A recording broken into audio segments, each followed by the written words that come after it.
श्री कृष्ण कहते हैं कि कर्म से अज्ञात मानव कोई महामानव नहीं बल्कि केवल अज्ञानी है। मोह बंधन ही मानव को पथ से भटकाते हैं। सफलता के लिए सद्मार्ग पर चलना अनिवार्य है। योगियों की भांति ही ध्यान केंद्रित करना सीखें, जहाँ स्वार्थ का कोई स्थान ना हो। मनुष्य जैसा आहार लेता है उसके विचार भी वैसे ही बन जाते हैं। सफलता उसी व्यक्ति को मिलती है जिसका स्वयं की इंद्रियों में वश हो। यदि परिस्थितियाँ आपके हक में नहीं हैं तो विश्वास कीजिए कुछ बेहतर आपकी तलाश में है। हर प्राणी के जीवन में परीक्षा का समय आता है। इसका अर्थ यह नहीं कि निराश हुआ जाए। दूसरों की कामयाबी से जलना क्यों है? आपका परिश्रम ही आपको सफल बनाता है। जीत हो या हार, दोनों का सम्मान करना सीखें, क्योंकि दोनों में ही ईश्वर की इच्छा होती है।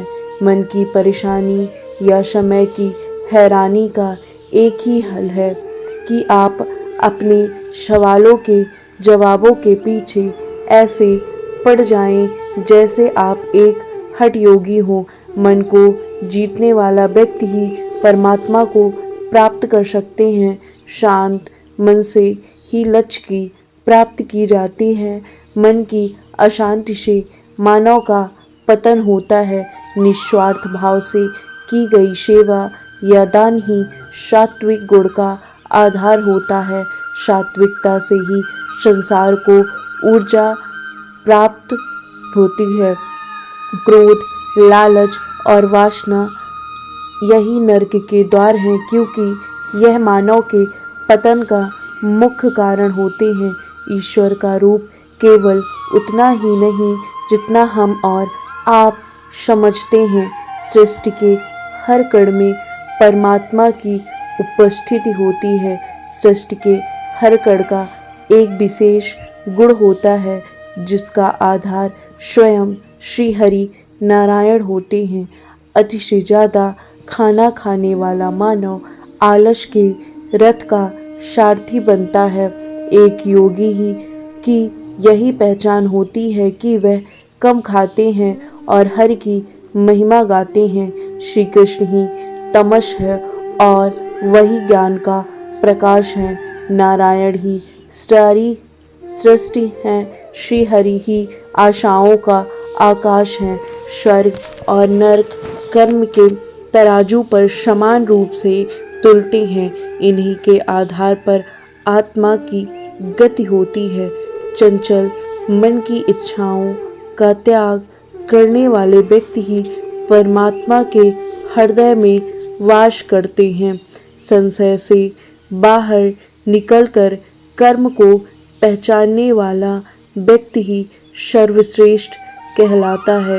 योगियों की यही पहचान होती है कि उनकी इंद्रियां उनके अधीन होती है। भयमुक्त होता है वह प्राणी जो परमात्मा की इच्छा को अपने लिए आदेश मानकर चलता है।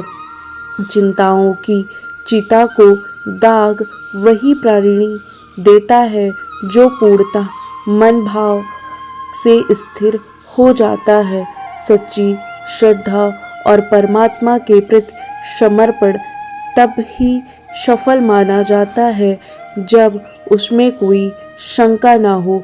जीवन में अपने पथ से भटकने वाला व्यक्ति कभी भी परमात्मा की प्राप्ति नहीं कर सकता, फिर चाहे वह कितना भी कुछ क्यों ना कर ले। भय के होने पर मन की स्थिति भयानक हो जाती है। वीर वही है जो कर्म ज्ञान का अनुसरण करता हो। सृष्टि में हर जीव के हृदय में नारायण का ही वास है। मनुष्य को चाहिए कि वह अपने भीतर के नारायण का स्वरूप जाने। जब कभी भी सृष्टि पापियों के पाप से अंकित होती है तब नारायण इस धरती पर धर्म बचाने, सृष्टि की संस्कृति, ज्ञान और मानवता के संरक्षण के लिए अवतार लेते हैं। परमात्मा ही लीलाओं को जिसने शून्य होकर जान लिया, उसने जीवन के अनंत ज्ञान की प्राप्ति कर ली। राजसी, तामसी और सात्विक के आधार पर ही मानव के गुण, प्रकृति और व्यवहार का निर्धारण होता है। जीवन का एक ही सार होता है, श्रीमद् भागवत गीता। यही सार यदि जीवन का आधार बन जाए तो जीवन सफल बन जाता है।